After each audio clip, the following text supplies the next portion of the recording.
son nom à toutes les nations. Kitubio ya usamaha mazambi itahubiriwa mjina lake kwa mataifa yote. À commencer par Jérusalem. Kuanzia ku Jerusalem.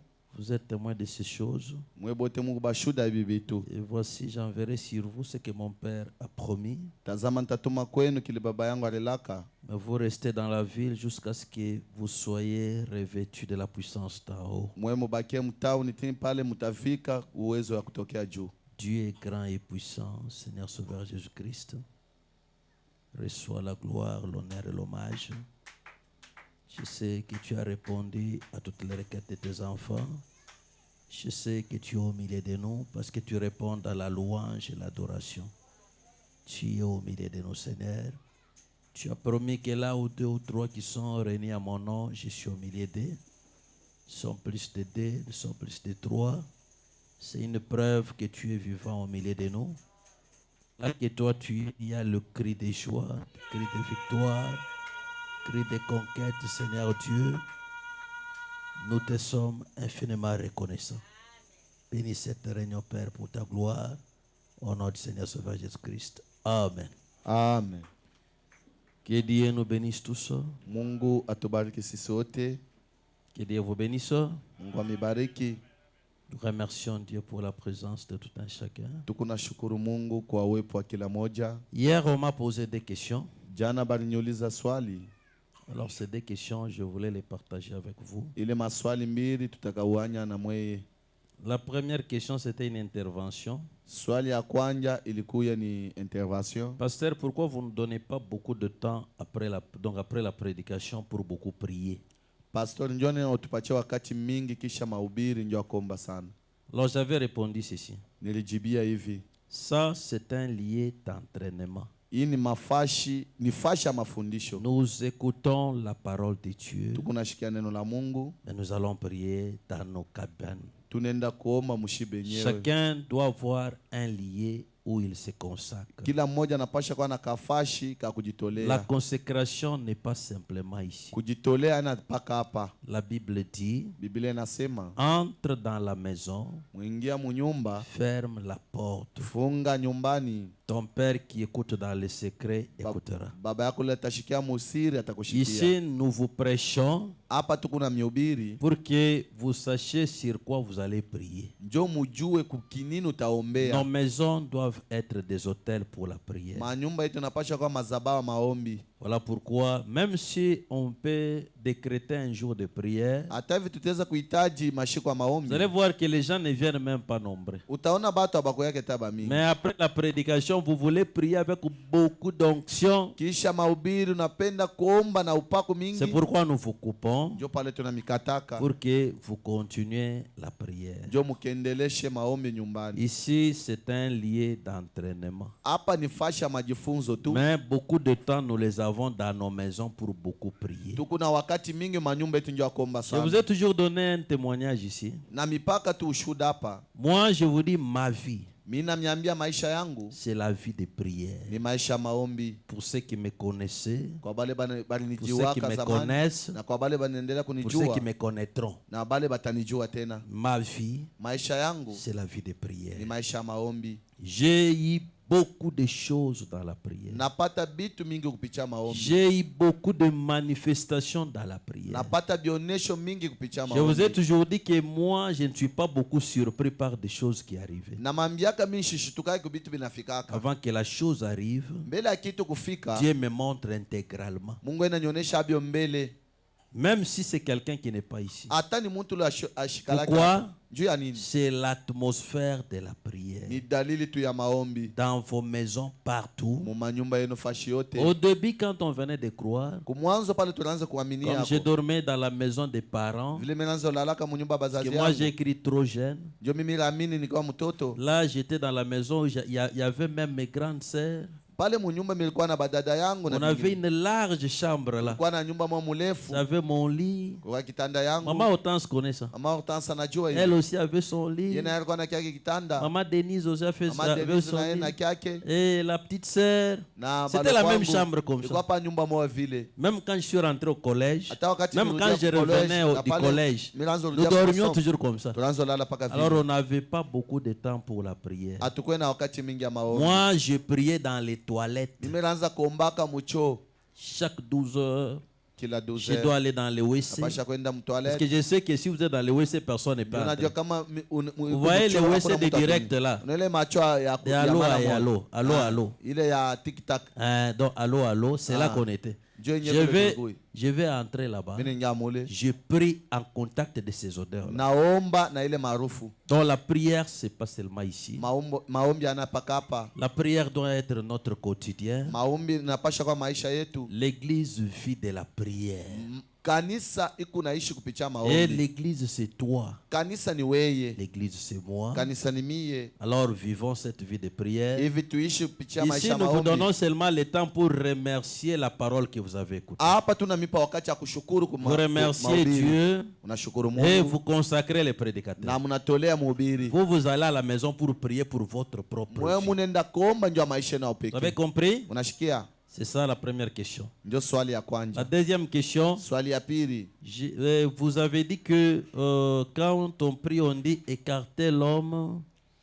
Ulisema kwamba wakati tunaomba tunasemaka Même epusha le frère mtu. Branham aussi dit que écarte l'homme, Hata ndugu Branham naye anasemaka tosha muntu bukiwanja. écarte l'homme, Tosha tu muntu. et que toi-même tu prêches. Wewe peke ubiri. J'ai dit oui, tu as raison. Sasa ndio kuna sheria. Dans quel sens? Munamna gani? Je vais t'expliquer. Takufasiria. L'homme est réparti en trois. Mutu eko C'est ce que mubipande je lui avais vitatu. répondu.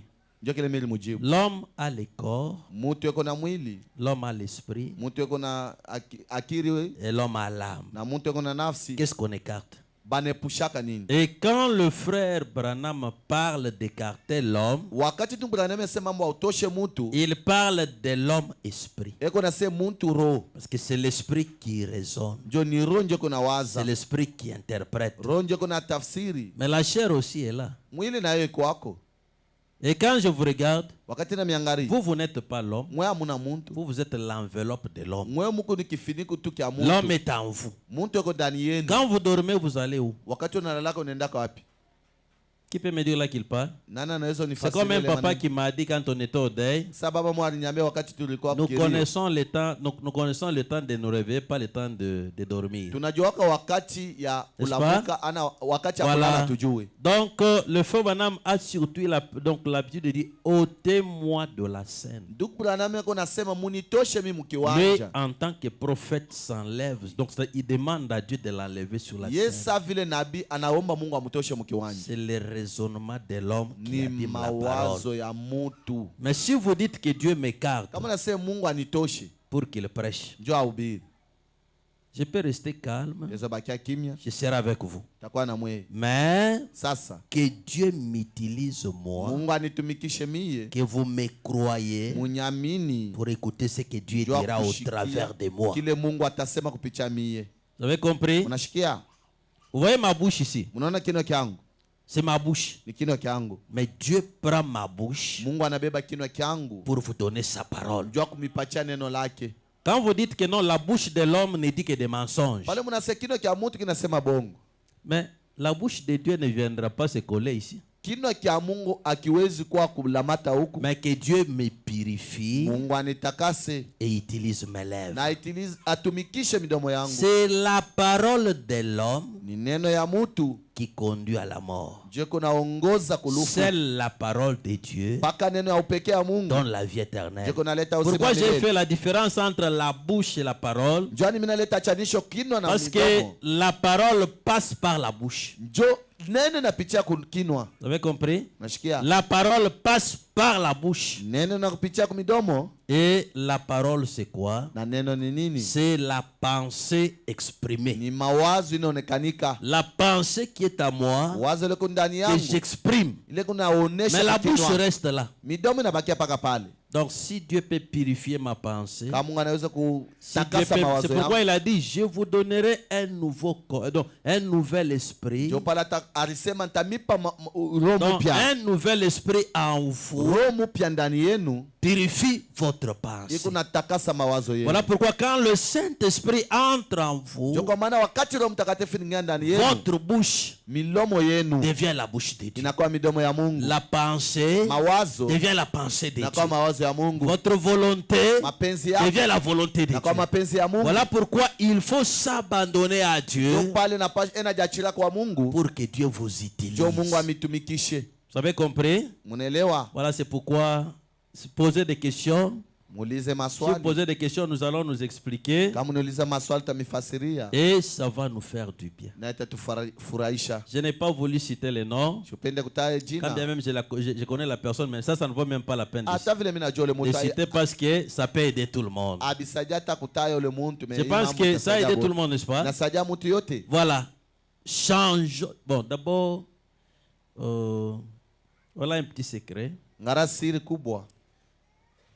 Si vous êtes purifié, Kama unatakasiwa, si vous êtes consacré, kama mbenye kujitolea, même votre prière. hata maombi yenu. Vous savez que la prière a des étapes. Hein? Unajua matua iko na mabipinji.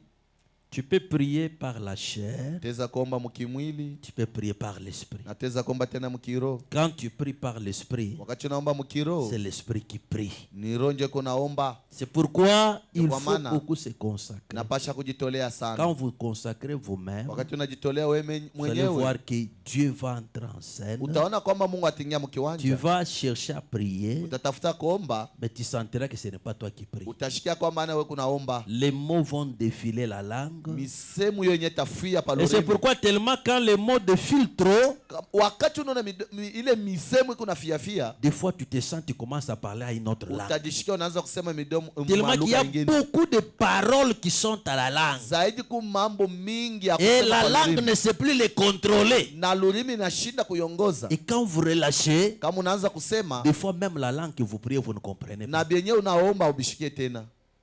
Ce sont des secrets dans des dimensions de la prière. Ni siri ya matua maombi. La prière a aussi besoin d'une consécration. Maombi naye kuna lazima kujitolea. Voilà pourquoi je vous ai dit, Ndio kwa maana niliniambia quel est le message de l'église? ni ujumbe gani ya kanisa? Le message de l'église, Ujumbe ya kanisa c'est la repentance ni kutubu et la rémission. na maondoleo. La repentance Kutubu veut dire ni kusema une humilité devant Dieu. unyenyegevu mwa mbele ya Mungu. C'est l'humilité. Ni unyenyegevu, C'est l'effacement. ni kujitosha, C'est l'abandon. ni kujiachilia. Quand je demande pardon à Wakati quelqu'un, nalomba buluma kwa fulani, je me suis senti que c'est moi qui suis fautif. najishikia mie ndio mimi nakosa, Que lui est saint. yeye ndio mtakatifu.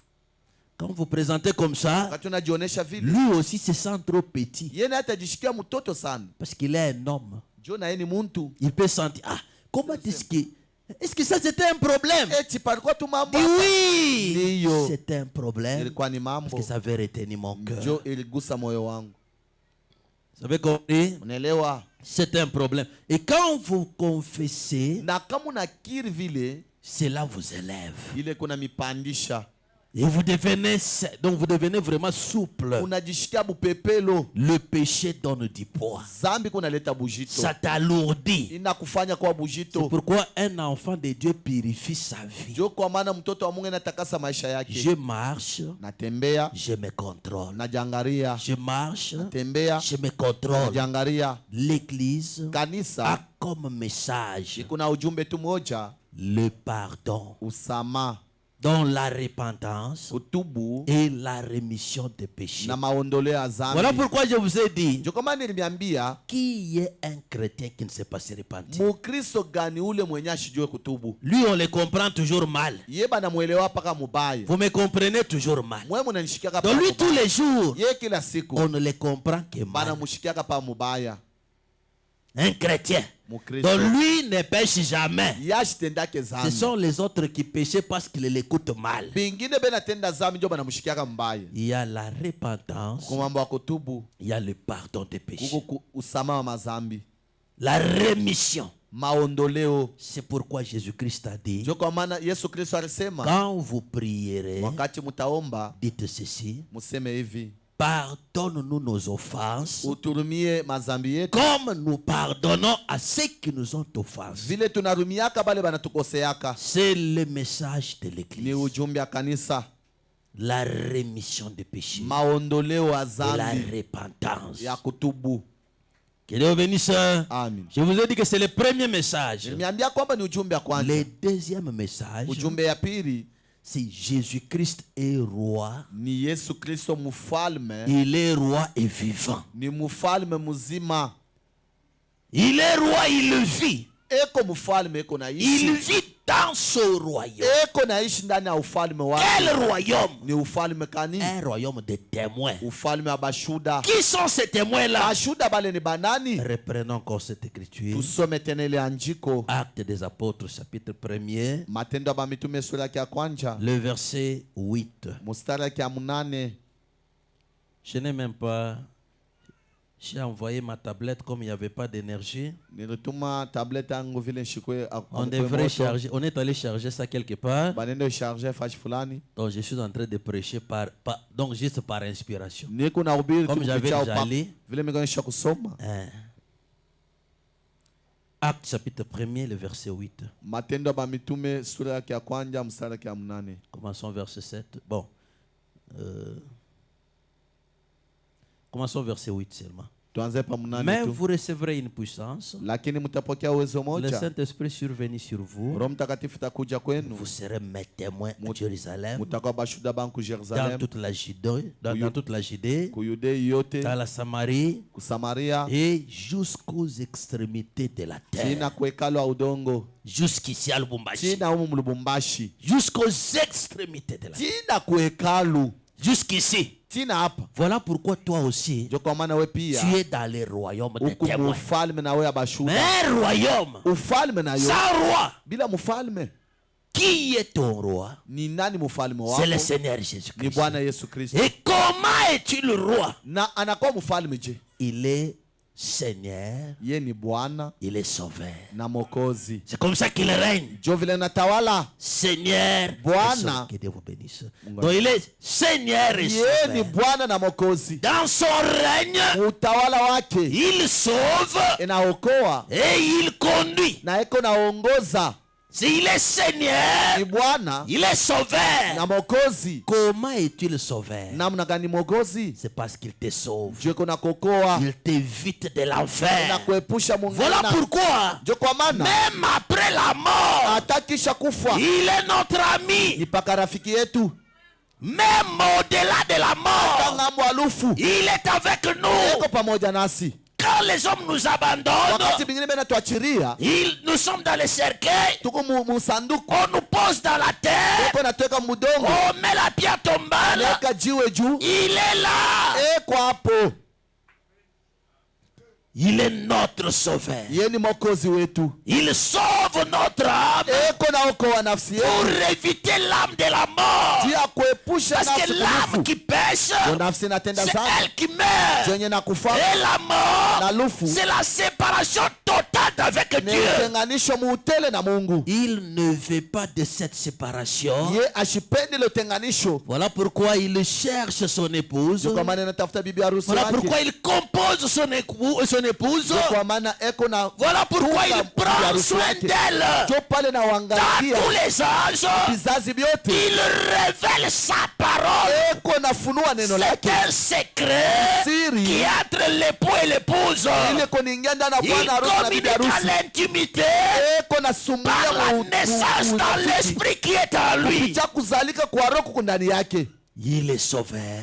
Eko Mwokozi, Même au-delà de la vie, hata ngambo ya maisha il nous accompagne. eko natushindikiza, Et il nous évite l'enfer. natuepusha mongena. Mais les hommes aujourd'hui, Watu leo ils préfèrent que Jésus soit seulement sauveur, wanapenda tu Yesu akwetu mais qu'il ne mwokozi soit wao, pas Seigneur. ashikwe bwana wabo. Comment ça?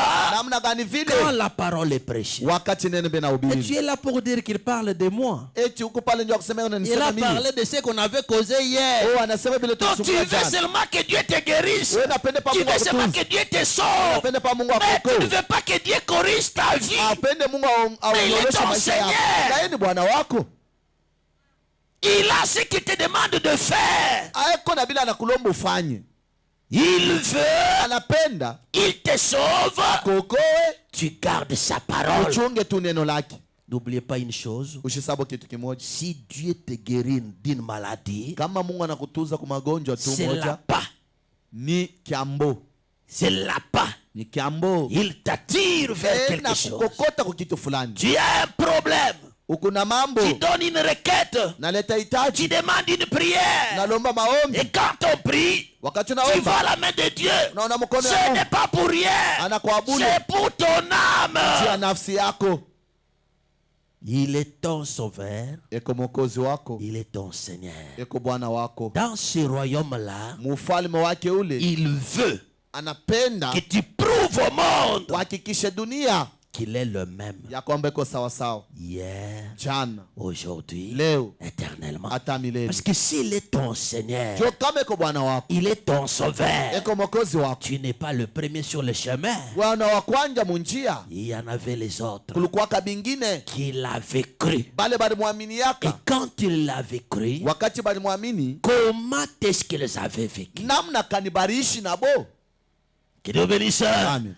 Comment est-ce qu'il l'avait prouvé? Bari muhakikisha kunini? Si tu es dans ce royaume, Kama uko mwile ufalme, prouve-le. umuhakikishe. C'est pourquoi il a dit, Jo, kwa maana alisema, voilà les signes qui accompagneront ceux qui seront dans ce royaume. tazama alama itashindikiza wale watakuwa Si mwile tu ufalme. es dans ce royaume-là, Kama uko mwile ufalme, il a dit ceci, anasema hivi, ils imposeront les mains aux malades. batichilia wagonjwa Les mikono, malades seront guéris. wagonjwa watapona, Ils parleront de nouvelles langues. watasema malugha mipya.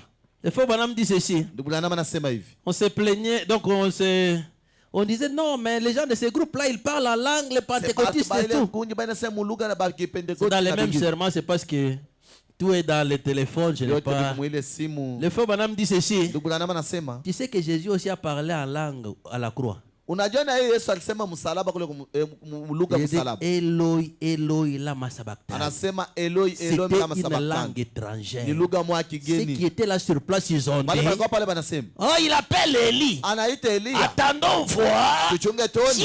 Élie descendra Elia et atashuka qu'il nous donne de l'eau. ampatie maji. Jésus a parlé en langue. Yesu alisema mulugha. Il a parlé en langue. Alisema Ne mulugha. critiquez pas le langue. Ushishimange ile maneno ya Ne les malugha. critiquez pas. Je vais vous Ushishimange. donner un secret.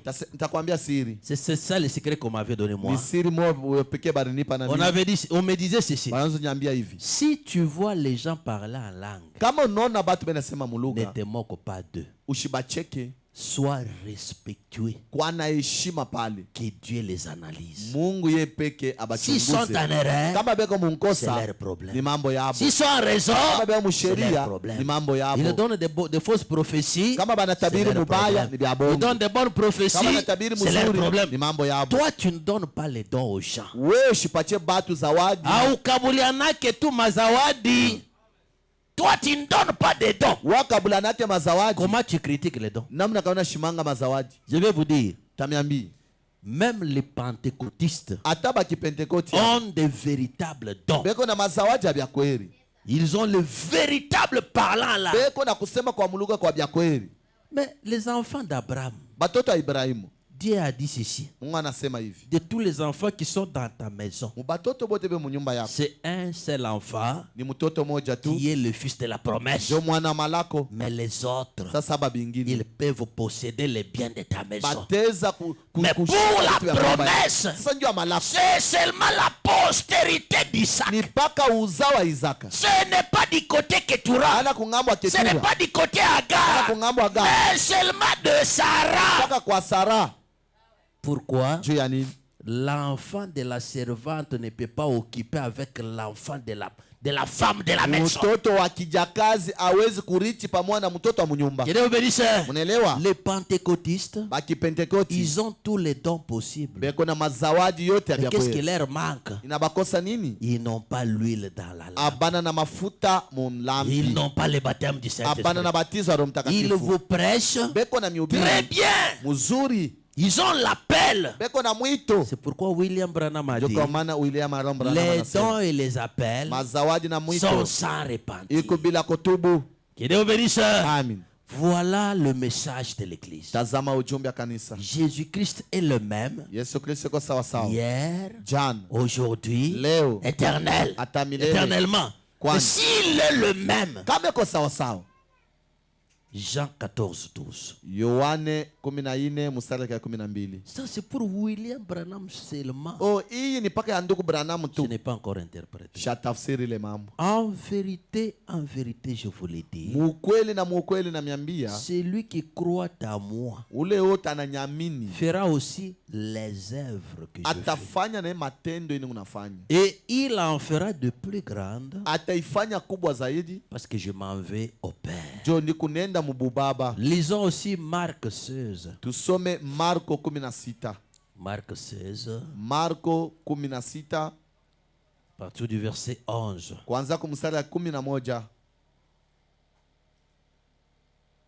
Marc 16. Marko 16 kuanza kwa mstari wa 11.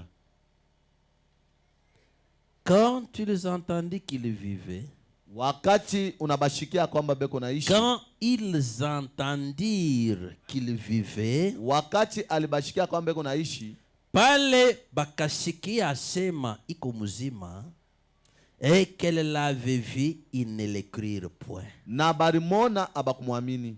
Ça, Hiyo c'est l'évangile de Jésus ni ressuscité. injili ya Yesu mwenye kufufuka.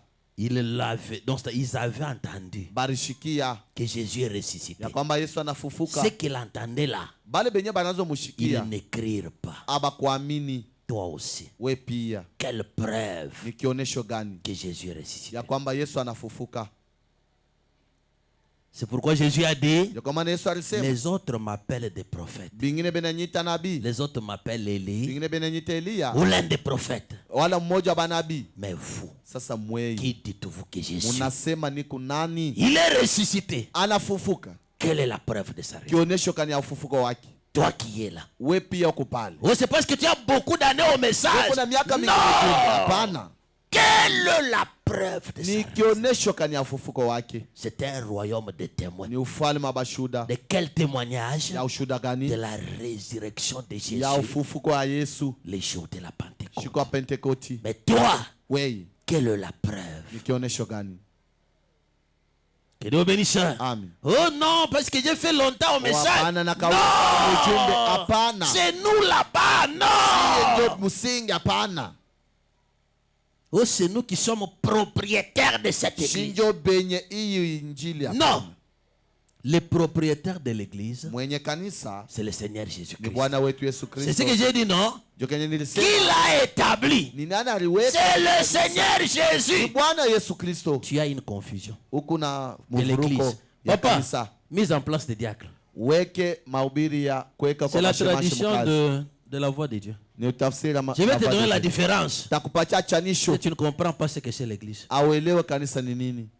Quand je dis sont les appelés à sortir, Wale sasa tuko benye kuita toi ndio tu es kutoka. dans les définitions. Weko mu Donc tu n'es utambulisho. pas dans la chose. Aona ndani ya kitu. Tu es dans les définitions. Huko mkumanisha tu kwa kile L'église kitu sont les kanisa. appelés à Benye sortir. kuita ndio kutoka. Je ne t'enseigne pas la théorie. Sikufundishe Je ne ya te parle kusema pas tu d'une kukila. théologie. Jimisemea mambo ya Je teolojia. te transmets une réalité. Niko nakupatia ukweli. Je veux que ça soit ta vie. Napendi kwa maisha yako. Les appelés à sortir, Kuita ndio kutoka. ils étaient quelque Kwa part. fashi fulani. Ils se sont vus. Barijiona. Ils ne sont plus là-bas. Abana kule. Quelqu'un qui avait le fétiche, Ule mtu alikuwa na il malawa. n'en a plus. Ashina nayo. C'était une pute Alikuwa ndumba. reconnue. Mwenye kumjua fashi yote. Avec des perles à la hanche. Na bile bi mangamba Buchanga. mbivunu. Les bouchangas. Mabuchanga mukivunu. Quand je parle de ça, Pale na tu vas me dire, bisema. mais pasteur, toi tu as vu Sasa ça où? pastori ulibiona wapi? Où est-ce que tu as su ça? Ulibifata wapi? Je vais t'informer. Takwambia. J'ai su ça Mina bifata quand je soigne. wakati minaanza tunza. C'est là que je vis Jo ça. pale milibiona. Parce que tu vas m'envoyer quelque part. Utanituma fashi fulani. Quelque part là, je ne connais Ile pas. fashi kujue. Quand je les soigne là, Wakati nabitunza vous les voyez. ni kuna tunzo na Beaucoup trop de baona. choses Kuna là-bas. vitu mukivunu.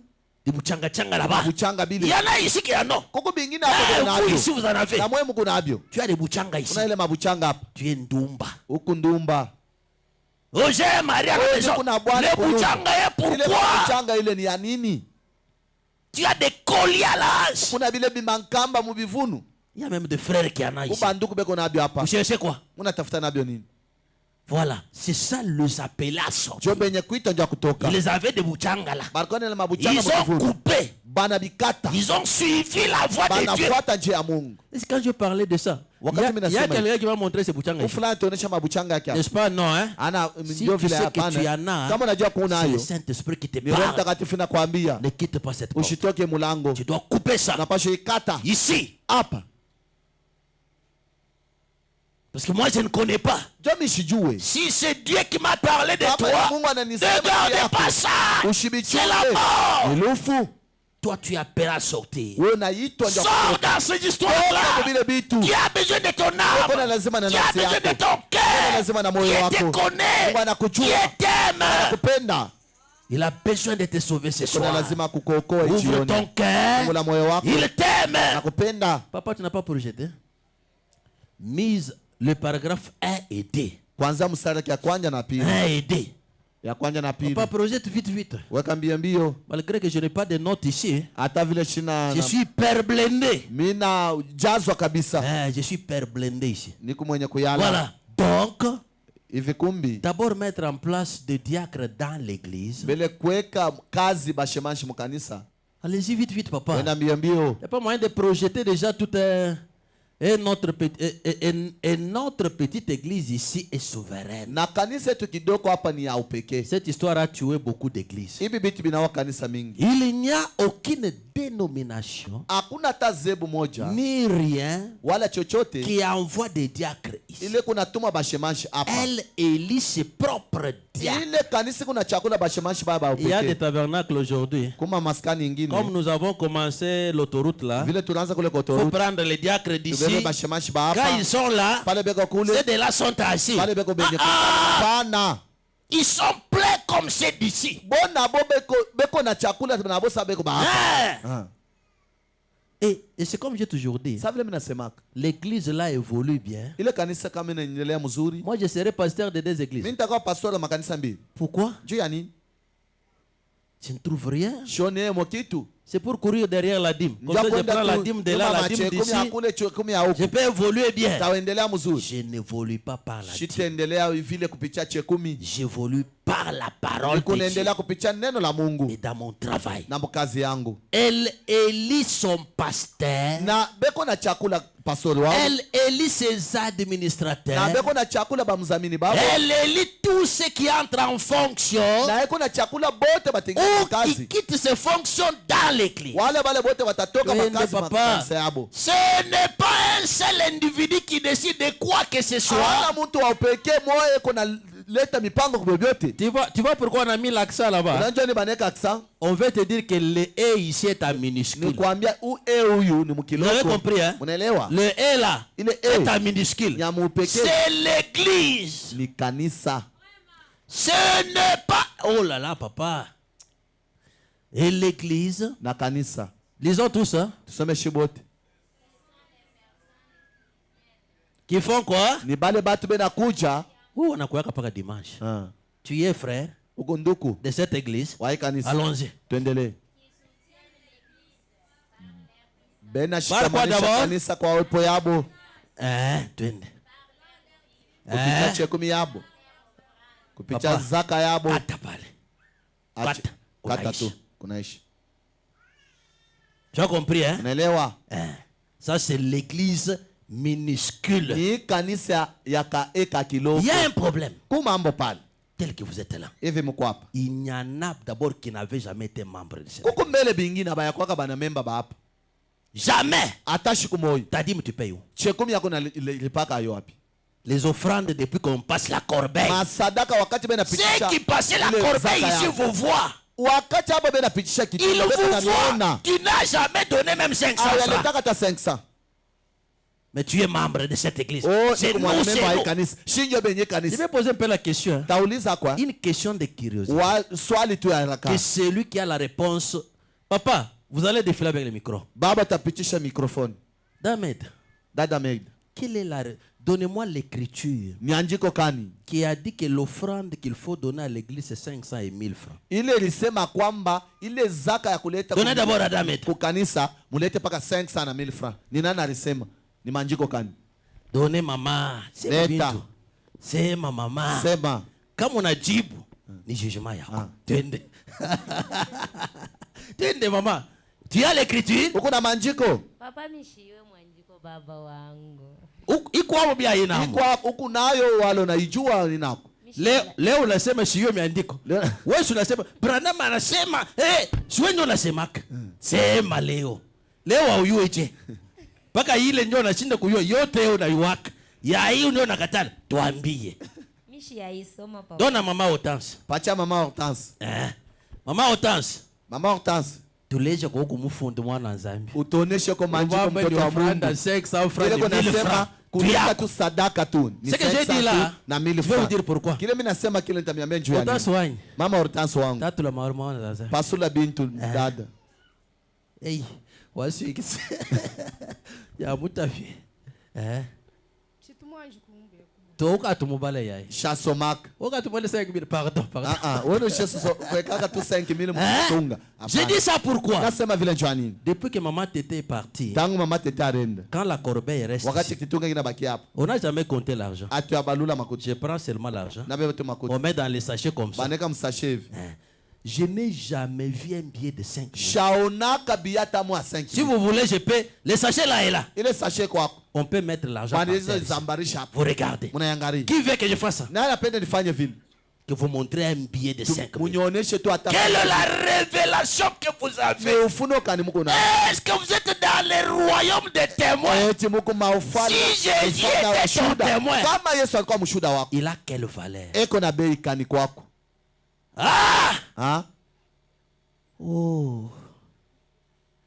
Jésus-Christ Yesu Kristo me protège, inanichunga, me nourrit, inanilisha, donne la satisfaction à mes enfants, eko naleta batoto wangu afya njema, guérit mes enfants. inatunza batoto yangu. Quand je suis dans les bis, Wakati ni mugari, il m'épargne des dangers, inaniepusha kwa hatari, il m'épargne des accidents. inaniepusha kwa msiba, À l'oxygène, kumambo ya hewa. l'oxygène qu'il fallait payer à Hii l'hôpital, mapumzi ile pasha kulipa kule kwa on hospitali, paye par minute. bena iripia kudakika. Peut-être par minute c'est 10 dollars. Saa zingine kudakika moja ni $10. Si réellement Kama tu kweli tu as conscience de la vie que tu as, huku na zamiri ya ile maisha s'il uko fallait nayo. qu'on te dise, Kama seba kwambii paye-moi la respiration. uniripe ile mapumzi kunayo. Tu sais, quand ton enfant était malade, Unajua wakati mtoto wako kama il allait mgonjwa mourir. alipasha kufa, Je l'avais guéri. ile mtunza. Si tu l'avais amené à l'hôpital, Kama unaenda na tu hospitali aurais payé beaucoup. ulipasha ripa mingi, Remettez-moi cet argent. unirudishie ile franga. Tu sais, toi-même, quand tu étais malade, Unajua mwenyewe pale kwa quand tu uligonjwa, avais piétiné quelque wakati chose ulifinyanga kitu et que fulani, tu as eu la plaie, ndio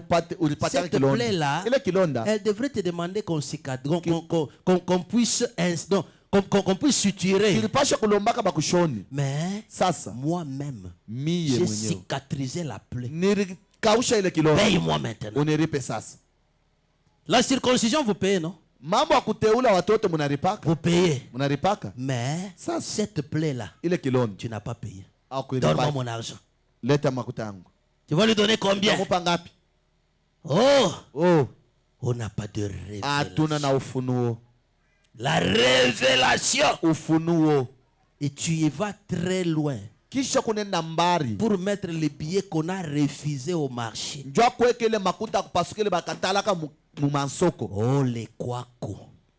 Kwako. Malachie chapitre 1er, Malakia sura yake ya kwanja. à partir du premier verset. Kwanza kumsara yake ya kwanja. Malachie 1er. Malakia sura yake ya kwanja. Ce que je vous dis ici, Bila na miambia hapa. je n'ai pas préparé. Sikubitayarisha. Mais sinon, je suis connecté. Ni naungama. Hein, comme je suis connecté, Naungama. c'est lui, oracle, parole de l'Éternel à Israël par Malachie. Majabu ya neno wa milele. Je yenye vous kutoka ai Malakia. aimé, dit l'Éternel, et vous dites, Na mipenda hivi wa milele à quoi nous unasema as-tu aimé? ulitupendea Et kunini? ça, on n'est-il pas frère de Jacob? Shi Dit l'Éternel, cependant, j'ai aimé Jacob. Hivyo wa milele Alors, anasema là, wakati c'est la nilipenda Yakobo. prédestination. Ile ni kutangulia kuchakuliwa. C'est-à-dire, entre Esaïe et Jacob, Katikati ya Isaya na je Yakobo t'ai aimé. nilikupenda. Une grâce. Neema. Est-ce qu'Esaïe n'était pas aussi quelqu'un que j'allais aimer? Eti iwe Esau ashikwe na yeye fulani wa Mais kupenda. je t'ai aimé, toi, Kupenda Jacob. tu wewe Yakobo. Et j'ai de la haine pour Esaïe. Na Dieu a nikachukia eu de la Esau. haine.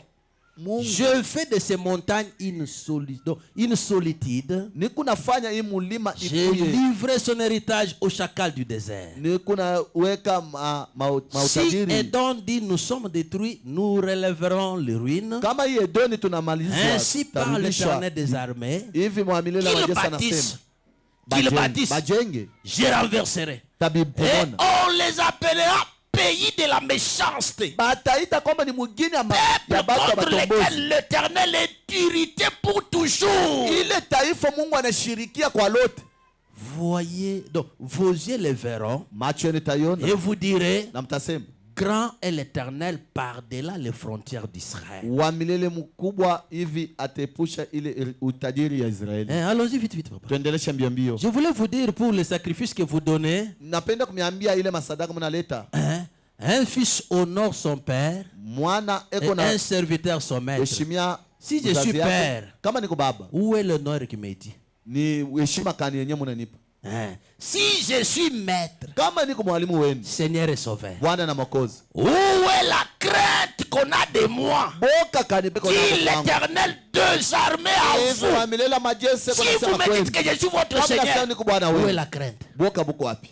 Sacrificateur qui méprise mon nom Bakoani bali beko na zarau jina et langu. qui dit, Na beko na sema, en quoi avons-nous méprisé ton nom? tunazarau jina lako kunini? Vous offrez sur mon autel. Munatoa yula mazabao ya. Lisez. Musome. Machakula bitu bya buchafu. Les billets que tu amènes déchirés. Ile mamakuta unaleta kupasuka.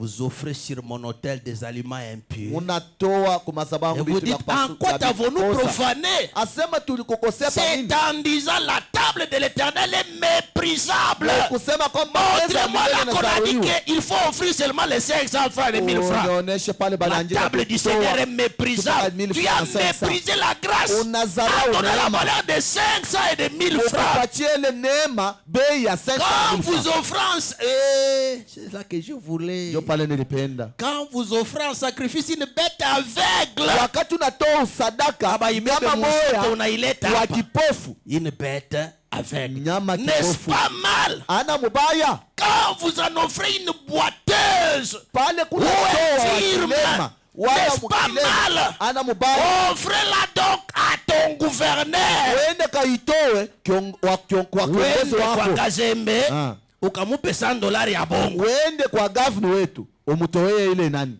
Te recevra-t-il bien? eti bila kufurahisha tu, Te fera, est-ce qu'atakupokelea mzuri? Te recevra-t-il bien? atakupokelea mzuri, Te fera-t-il bon accueil? atakupokelea mzuri. C'est l'Éternel qui parle, Ni wa milele kwa nasema a dit l'Éternel des armées. hivi, wa milele wa majeshi anasema. C'est moi qui ai parlé. Mimi ndio mimi nasema, J'ai ajouté, mimi naongeza j'ai interprété. tafsiri bingine, Vous-même, mwe benyewe, vous l'église. mwe kanisa. C'est nous, c'est nous, c'est nous. Shi Ah! Un frère irréprochable. nduku washo Une sœur irréprochable. dada mo washo kuambia mambo, On va où? tukunenda wapi Et c'est quoi? na ni nini? L'église nous appelle, nous, Kanisa kuna tuita shie nous tous, shi bote nous sommes les brebis. tuko bang. Le verset 9, hein? Mstari wa kenda. Priez Dieu maintenant. Muombe Mungu sasa. Pour qui? Oh. Je ne sais pas si vous Sijue sentez kama ce que je sens. munabishikia bile nashikia. Pourquoi? Juu ya nini? Lisez. Musomeni. Oh, que Dieu bénisse celui qui avait donné Mungu l'idée de abariki ule mwenye projection. analeta Que Dieu les akili. bénisse. Amen. Priez Dieu maintenant Muombe Mungu pour qu'il ait sasa. pitié de vous. Njoo C'est amshikie de vous huruma. que cela vient. Ni kupitia kwenu ndio kwenye kuna Vous kulia. recevra-t-il favorablement? Eti mtapokelea hapo kweli munamna yenye Dit kustahili. l'Éternel des armées. Hivyo milele majeshi anasema. Tende kudisi ndio ya mwisho. Lesquels de vous fermera les portes pour vous. Donc, fermera les portes. Ile nye atafungia Pour que atamufungia vous mlango. n'allumez pas en vain le feu sur mon autel. Amuta wakisha Je ne moto prends kumsababu aucun wangu bule. plaisir en vous, dit Sina l'Éternel. nafurata moyo kwenu vya milele anasema. Et les offrandes de votre main Na masadaka ne ya me mikono sont yenu. pas agréables. Ubebe na chekumi yenu na jibu yenu. Ndo na jibu na offrande mwende nayo. Masadaka mwende nabyo. Kama bimufurahishe Mungu. Mimi niko nakula kumukongo wake. Bitamsaidia kunini? Wende nabyo. À partir à leo, je suis là devant vous. Niko pale mbele Je yenu. vous dis de tout cœur. Niambia na moyo wote. Si tu vois que ta dîme là n'est pas bonne, ne donne Kama pas. unaona chekumi yako ana sawa, Si tu vois que ushiriki. ton offrande là, ne Unaona donne ile pas. sadaka kwa Je yeye. ne mourrai pas. Sitakufa. Non, non, partez avec ça. Wende nayo. C'est parce que ce sont des malédictions que vous venez prendre Juu ni à laana la maison de kubeba Dieu. mu nyumba ya Mungu. Oh frère, Oh nduku. qui peut combattre l'Éternel? Ni nani unaweza Il kumshinda s'appelle l'Éternel des armées. milele wa majeshi. Oh Oh frère, nduku. l'Église. Kanisa. Quel est le message que vous donnez? Ujumbe kani munaleta? C'est le message de la malédiction. Ujumbe ya laana. C'est pourquoi j'avais lu Deutéronome Yo chapitre pale. 28. Nasema Kumbukumbu la Torati sura ya Chapitre 28. Sura ya 18. Deutéronome 28, Kumbukumbu la Torati sura ya le 18. premier verset Ile mstari wa et kwanza le 15e verset. na mstari wa 15. Relisons. Tuisome tena. Car depuis... Voilà. Deutéronome 28, le premier verset Ile mstari wa kwanza et le 15e verset. na mstari wa 15. Parce que les gens se limitent seulement au premier verset. Batu benashimama pa mstari wa Frère, kwanza. servons Dieu avec crainte Tumikia Mungu na boka comme jamais auparavant. kushindia ile mala ingine. Changeons de direction. Badilisheni manjia. Vivons autrement, frère. Tuishi munamuna ingine wa nduku. Vivons autrement. Tuishi munamuna ingine. Si tu obéis à la voix de l'Éternel ton Dieu, Kama unatii kusauti ya Bwana en Mungu wako. observant et en mettant en pratique tous ces commandements que je te précise aujourd'hui, Kuitumikisha na kuweka mifano hii mauri yote l'Éternel wa milele. ton Dieu Mungu wako te donnera la supériorité atakupa sur biayuru toutes les sana. nations de la terre. Kupitia Si vitu tu vya fais taifa ça, za bulongo. ce que tu Kama viens unafanya de lire, kile unatoka kusoma, tu auras la supériorité sur les nations de la terre. utakuwa na mautawala yule ya taifa ya Tu Babuloni. veux dominer. Unapenda kutawala? C'est ça le point de Njoo yenyewe domination. nukta kutawala. Verset 15. Mstari wa 15. Voici, verset 15, papa. Mstari wa 15. Mais Lakini si tu n'obéis pas à la voix de l'Éternel ton Dieu, kama utii kusauti ya milele si Mungu wako, tu n'observes pas et ne mets pas en pratique tous ces commandements et kama toutes ces utumikie lois na kuiweka que mifano ile je masheria yote prescris aujourd'hui, ile ni ya kuanjikia leo, lisons un peu tous. tuseme Voici sisi wote le malédiction qui viendront sur toi. itakuyaka kwako, Ça na sera. hii itakuya C'est ton partage. wale tunasema itakuwa urithi wako. Itakuwa mu manguo, Ah, itakuwa mu mansani, ah, itakuwa mu nsoko. ah. C'est pourquoi tout ce que tu fais ne marche Jo pas. pale biote kunafanya biendeke, Tu te bats trop. unakombana sana, Tu travailles trop. unatumika sana, Tu gagnes l'argent. huku unapata franga. Proverbe dit que Mezali ko nasema tu mets dans la poche trouée. unaweka mifuko wa kutoboka, Quand tu mets, wakati unaweka ça tombe. inaanguka. Mais tu viens réfléchir après. Unaanza kuwaza Vous avez eu $1000, non? $1000. J'ai fait quoi avec ça? Unafanya nini? Rien. Hakuna, C'était tombé dans la poche vide. inaanguka mu mifuko Tu wa es comme de kutoboka, malédiction. najibebea laana. L'église, relève-toi. Kanisa lamuka, Relève ta tête. lamusha kichwa Ta yako juu. délivrance est là. Ufungulivu yo hii, Crois à la parole de amina l'Éternel. neno la milele, Il pardonnera ton péché. atakurudia mazambi yako. Parce que le message de l'église, Ujumbe wa kanisa c'est la repentance, c'est la rémission du kutubu ni péché. maondoleo ya zambi. Le Dieu puissant voit Mungu mon aweze problème. kunaona moyo Il voit wako, ton problème. kunaona mambo Il yako, veut essuyer nos larmes ce soir. atapanguza machozi yetu Si tu jioni. crois de tout cœur, Wewe moyo il wako va reprendre. Il ne atarudisha, va pas encore te punir. asitakupika tena. Il t'aime. Anakupenda. Il veut que tu reviennes. Anapenda urudie. C'est un bon papa. Baba mwema. Il a de l'amour pour ses enfants. Il dit Anasema revenez. murudieni. Revenez. C'est pourquoi il dit venez plaidons. Ukuje tusikilizane. Venez et plaidons. Ukuje tusikilizane. Même si vos péchés Hata mazambi sont yenu rouges comme de la iko cramoisie. mwekundu sa moto. Oh, sang rouge. Ile Avec damu ton mwekundu. péché rouge. Zambi yako mwekundu Donneront la couleur blanche. italeta rangi mweupe. Les fondements fondamentaux pour la foi. Musingi ya upani ya imani. Le paragraphe 7 et 8. Mstari ya 7 na 8 C'est la tradition Shekinah. ni kugeuzwa kwa Shekina. La prédication de 1955. Ni mahubiri ya 1955. Le paragraphe 7. Mstari ya 7. Et je ne commencerai pas. Bon. Si je commence à voir.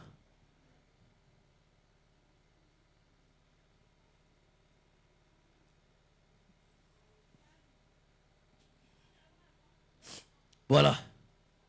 Je suis au paragraphe 7, mais tu es déjà arrivé là-bas? Voilà, moi je commence. C'est vers la fin là. Nikole kumwisho. Or, Nayo. qui sommes-nous après tout?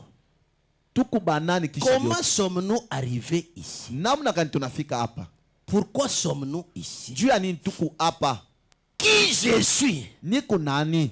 Pourquoi je suis sur la terre? Na njia nini niko hapa budongo? Pourquoi me suis-je retrouvé ici? Juu ya nini najikuta hapa? Vous avez compris? Unaelewa?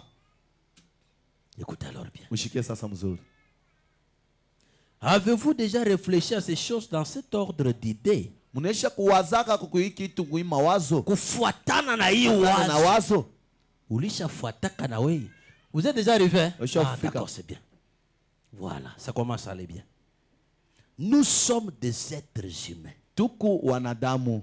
Et qu'est-ce qui a fait que nous soyons des êtres humains? Ni kini kinafanya tukue wanadamu? Qu'est-ce qui a fait que nous soyons différents de tous les restes sur la terre? Ni kini kinafanya tukue na achanisho kupitia vitu vyote hapa budongo? Frère Branham se racle la gorge. Ndugu Branham anajifanya En mshingo tant hivi. qu'être humain, Sa vile wanadamu, paragraphe 8. mstari ya 8. Peu importe Japo chochote, dans quel état un homme se trouve, muali yote mtu atajikuta, il est né à moi un fils de Dieu. yeye ni paka mwana wa Mungu.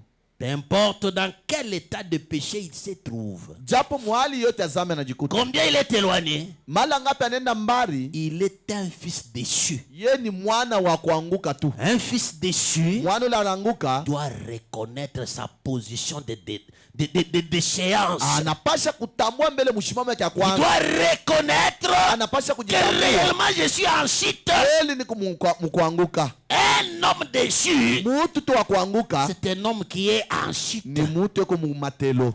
Est-ce que tu reconnais d'abord ça? Eti unajua ile mambo? Et quand on reconnaît, qu'est-ce qu'on fait? Wakati unajitambua utafanya On nini? se répand. Ni kutubu. Dieu,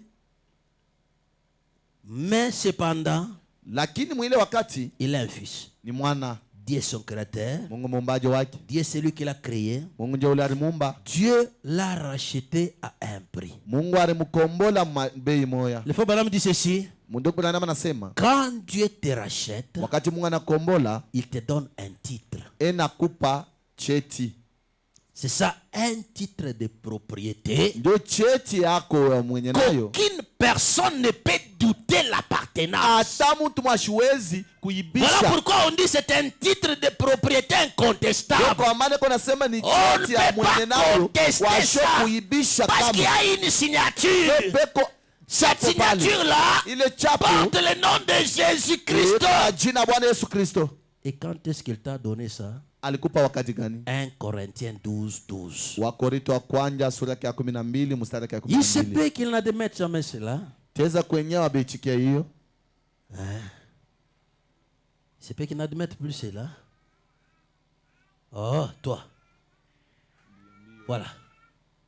Mais cependant, il est un fils de Dieu et Dieu Hata est son pale ni mwana wa créateur. Mungu na yeye ni Dieu est muumbaji celui qui wake. l'a créé. Yeye Mungu ndiye Dieu alimuumba. l'a racheté à un prix. Mungu Il alimkombola se kwa peut bei. qu'il n'admette jamais cela. Teza saa zingine Il se peut ashichikie. qu'il n'accepte jamais Saa cela. zingine ashichikie ile Il se maneno. peut que cela ne lui fasse aucun bien, taweza kufanya mais haikumfurahishe. cependant, Mwile wakati il est un fils, yeye ni paka et mwana elle est une fille de Dieu. na yeye ni mwana tena wa Mungu, Et mwanamke. pourquoi Dieu a-t-il placé l'homme ici? Juu ya nini Mungu tena aliweka Eh mtu bien, hapa? nous Mzuri. pourrions passer beaucoup de temps sur ces pensées, Tuweza kupitisha wakati mingi mwiwazo. mais nous ne le ferons pas.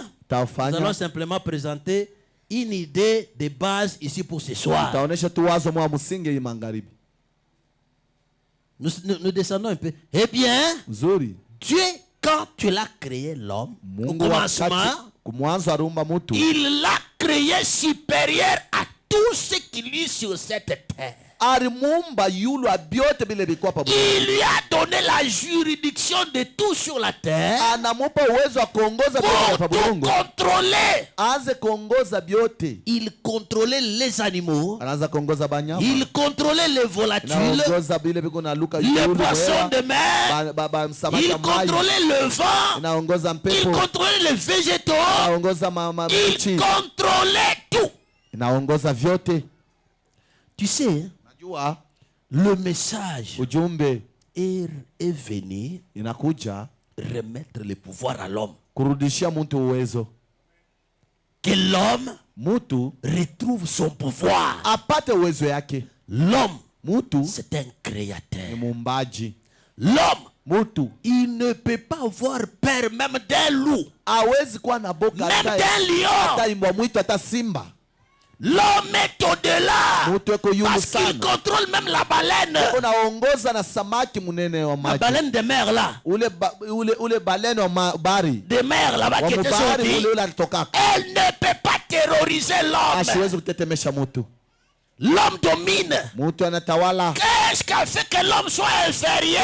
Kinafanya mtu akwe sasa chini. C'est parce que l'homme n'a pas obéi Jo mtu ashikutii à la parole de l'Éternel kuneno des ya armées. wamilele wa majeshi. C'est comme ça il a perdu ses privilèges. Anapotesha bahati C'est yake. ça même le véritable, c'est même le verset Ile 15. ndio mstari ya 15. Il a perdu son pouvoir. Anapotesha uwezo yake. Il a refusé la voix de son maître. Anakatala sauti ya mwalimu wake. Au lieu qu'il soit supérieur sur les nations, Akwe yule wa mataifa. il est dominé par les nations. Anamtawala kwa mataifa. Est-ce que tu peux revenir ce soir? Eti unaweza kurudia magharibi ya Que tu leo. peux parler à ton Dieu ce soir. Waambie kwa Mungu wako jioni. Il veut que tu reviennes. Anapenda urudie. Il veut que tu domines. Anapenda utawale. Pourquoi veux-tu être dominé? Pia ni unapenda bakutawale. Tu sais, Najua. je vois ce centenier romain. Minano mchungaji wa Kiroma. Le centenier romain, Ule mchungaji wa mia kuroma. il ne croyait pas. Ashikwanze kuamini. Quand Jésus-Christ vient, Wakati Yesu anakuja. les disciples sont allés chez lui. Banafunzi bakaenda kwake. Ils lui ont dit quoi? Anamwambia nini? Il mérite Anastahili que tu l'aides. umsaidie. Pourquoi? Juu ya nini? Parce qu'il a construit notre Juu synagogue. alijenga hii kanisa yetu. J'ai toujours dit ceci. Nasemaka hivi. Il y a des gens, Ku watu. c'est que je parlais avec Delphin au Jokini deuil. mena sumuza na Delphin Kukirio. Vous savez que Dieu bénit tout le monde Unajua kwamba Mungu anabariki mtu yote financièrement. mumakuta tu. Si tu veux avoir beaucoup d'argent, Kana anapenda kuwa na franga il ne faut mingi. pas seulement être chrétien. Hapana kwa ana kusema pa kwa Mkristo. Si Dieu ouvre, c'est tout. Kama Mungu anakufungulia tu Il kuna ouvre pour les païens, eko nafungulia bapagano. il ouvre pour les chrétiens. Inafungulia na Bakristo. Mais surtout les païens, Zaidi ya bapagano. ils évoluent trop. Beko naendelea sana. Vous voyez quelqu'un, Unaona tu fulani il est encore au niveau de l'argent. akingariki tu matua makuta. L'argent les domine Makuta tu encore. kingana na mutawala. Il est encore au niveau de l'argent. Akingariki Oh, c'est le niveau le plus bas. na hiyo ni hatua ya chini. L'argent. Makuta. Il s'absente à l'église, Inaenda kwa kanisa. le travail, Kazi. l'argent. Makuta. Il ne paye pas la dîme, Asilete chekuni. l'argent. Makuta. Il ne paye pas les offrandes, Asilete il est mazaya. encore bas. Akingariki chini. Si le matériel Kama bitu akupapasa. est incapable de le dominer, Stahili ya comment peux-tu kuitawala. dominer une bête sauvage? Atatawala ule nyama mupori je. C'est pourquoi vous avez peur des sorciers. Ndio kwa maana mnashikia baloji boka. Vous avez peur des sorciers. Mungu na boka na Et ils balozi. vont, non. Oh batanikuria, oh Quand tu as un batafanya. peu d'argent, Ukipata tu tu mafuta as un kidogo. peu de dollars là. Unapata tu Un madola. peu là. Kiloko tu pale. 300, 500 dollars. 300, 500 1000 dollars, 5000 dollars. 5000 dollars. Tu t'embrouilles. Je vais Unajivuruka. cacher où? Je vais cacher où? Je vais Tafutika wapi? cacher où? Tafutika wapi? Trop bas. Uku chini. Mais tu oublies que tu as une forte sécurité. Unasaba kwamba uko kingo bya kweli. Tu as une grande sécurité. Uko na ukingo kabisa.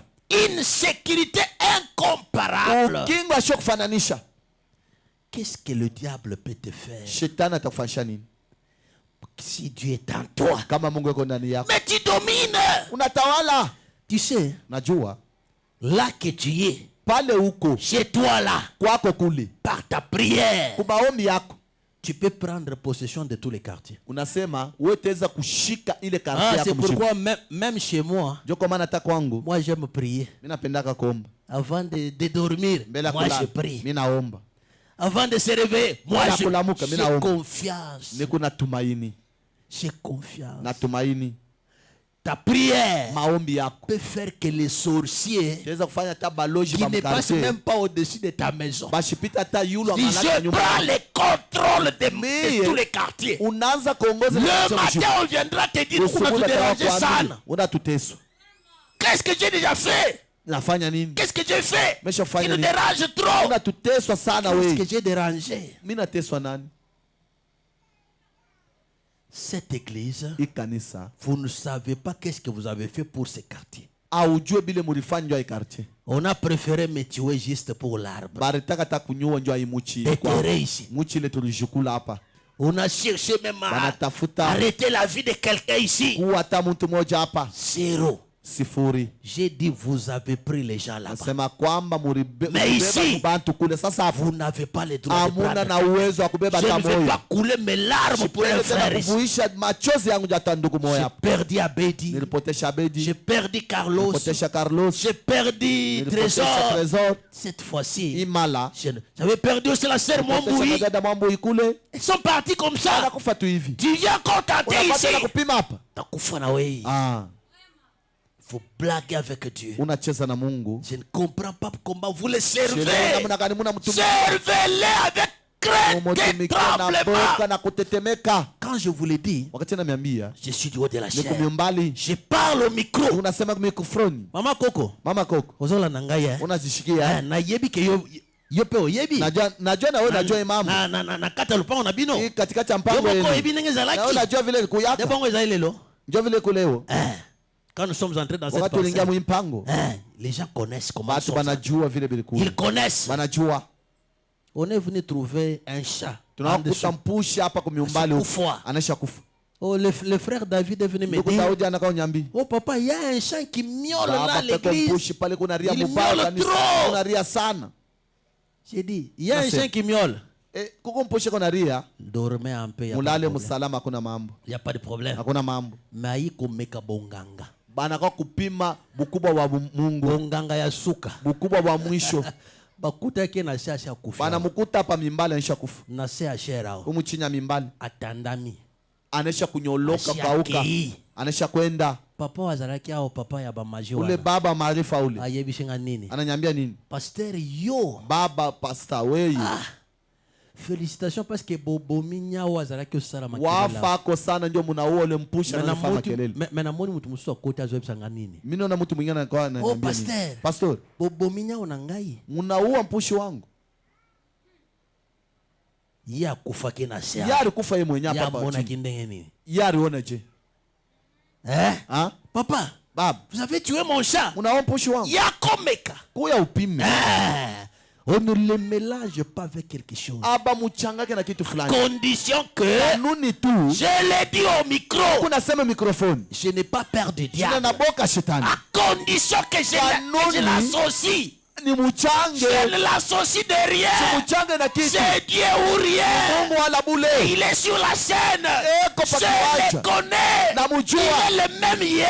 Eko sawa sawa. Aujourd'hui. Leo hata milele. Éternellement. Nous sommes sur l'arbre de la Pentecôte. Tuko mumuti ya Et nous Pentekoste. produisons les mêmes fruits. Tunaleta matunda mpaka Les kwa mêmes moyo. fruits de la Pentecôte Matunda kama ya sont Kipentekoste manifestes ce soir. tunaonekanika hii jioni. Tu veux voir ton Kama Dieu. unapenda kuona Mungu wako, Ouvre ton cœur. fungula tu moyo wako. Répands-toi. Tubu. Tu les verras certainement. Utamwona Que Dieu kweli. te bénisse. Mungu On se amibariki. tient debout. Tushimameni yulu. Il y a quelqu'un qui a aimé, il y a quelqu'un qui aime, il y a quelqu'un qui m'a aimé, c'est Jésus. C'est à quelqu'un qui m'a aimé, il y a quelqu'un qui aime, il y a quelqu'un qui m'a aimé, c'est Jésus.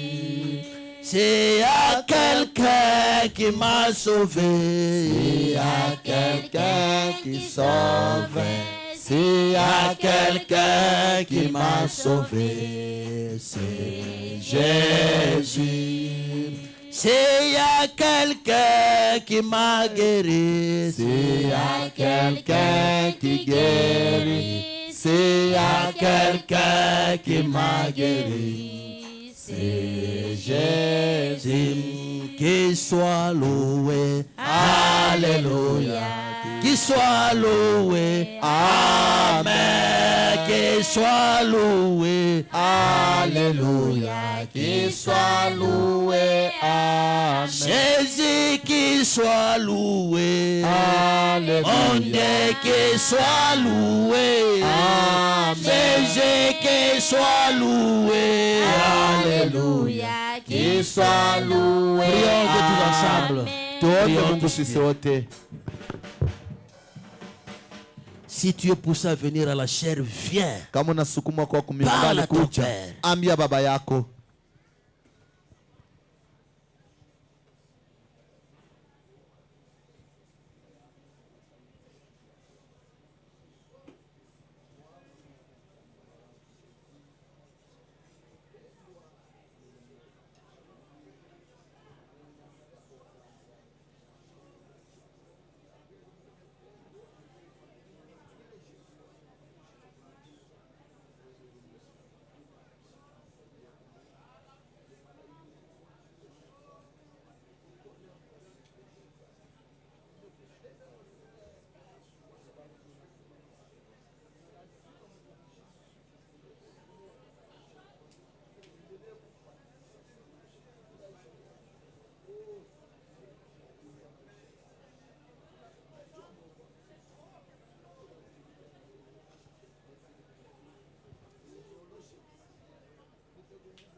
Dieu est grand, Dieu est puissant, Seigneur Sauveur Jésus-Christ. Je sais, Seigneur de bonté, que tu nous connais mieux. Tu connais notre vie, Seigneur Dieu. Nous sommes à nu au-devant de toi. Je sais d'un cœur sincère, Père, Nous n'avons pas été à la hauteur de cette parole.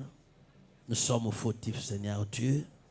Nous venons pleurer, Seigneur, au-devant de toi. Pardonne-nous, Seigneur Dieu de grâce. Éternel Dieu, nous voulons dominer. Nous ne voulons pas être dominés, Seigneur. Nous voulons remporter. Nous ne voulons pas échouer, Seigneur. Aide-nous, Père. Console-nous. Tiens-nous par ta main, afin que nous puissions réussir certainement. Combat pour nous, Père. Combat pour nous, parce que tu es l'Éternel des armées. Toutes les armées sont à toi, Seigneur. Tu as les derniers mots sur notre vie. Bénis-nous, Seigneur Dieu. Bénis-nous tous qui avons écouté cette parole. Accompagne nos chemins de retour. Parce que nos yeux sont regardés simplement vers toi. Nos yeux tournent vers toi. Et notre cœur t'aime plus que tout. Sois béni, Seigneur. Pendant que nous remettons tous entre tes mains. C'est pour ta gloire que nous prions comme ça. Au nom du Seigneur Sauveur Jésus-Christ. Amen. Amen. Que Dieu vous bénisse. Mungu amibariki. N'oubliez pas nos souscriptions que nous faisons pour achat parcelle. Ushisabu ile mchango tuko nayo ya kuuza kwa mpango. Vous avez des amis, il faut aussi leur intéresser. Kama mko na barafiki yenu, mnapasha na moyo kubonesha kwa ile mambo. Quand on construisait les Branham Tabernacle, même le prêtre catholique donnait. Wakati baranza kujenga Branham maskani, hata babumpe baranza kuleta. Alors faites tout ce qu'il faut pour que nous payions la parcelle. Mufanye kwa namna yenu yote ndio tuze mpango. Que cette année ne passe pas, Hii mwaka ishipite, que nous puissions payer notre parcelle. tuze kwa mpango. Donc vraiment dimanche, motivez-vous. Dimanche muchangamukani. Motivez-vous vraiment pour que vous ameniez quelque chose. Mujichangamushe kwa mutapate kitu fulani. Il n'y a que Dieu qui va vous bénir. Mungu ndio wa upekee wa kumibariki.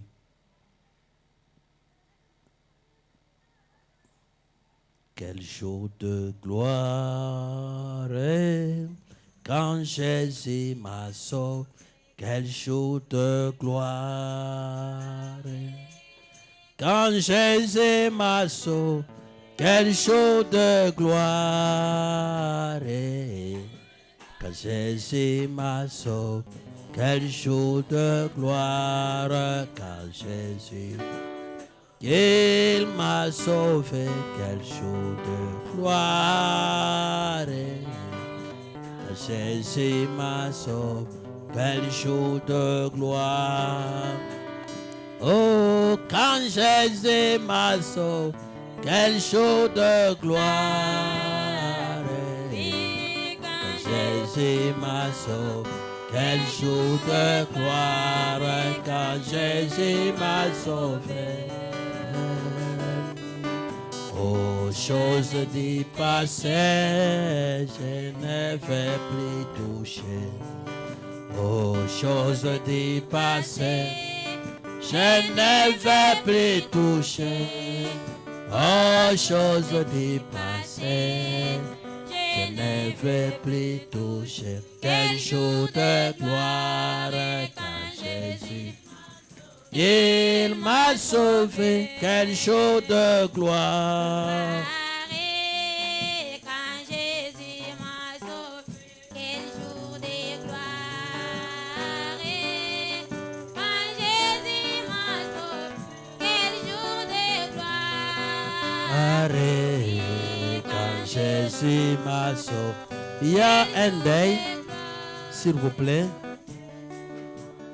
Nous avons eu encore un autre deuil. Tulipata kilio kingine. Notre sœur Léontine Dada yetu Leontine a perdu son père. arifisha baba yake. Faisons l'effort d'aller visiter cette famille. Tufanye kwa nguvu kwenda kutembelea ile Ils jamaa. sont dans le même quartier que Papa Dona. Beko quartier moya na kwangu kule. Vous connaissez là-bas? Shijue eko. Voilà, c'est pourquoi il fallait... Moi, je vais faire l'effort d'aller demain. Napasha mimi nitafanya nguvu kwenda kesho. Mais il faut vraiment aller visiter cette famille-là. Napasha kutembelea ile jamaa. C'est très important. Ni ya faida. C'est son père. Ni baba yake. La sœur là a déjà pris le baptême ici. Ule dada unashobeba batizo hapa.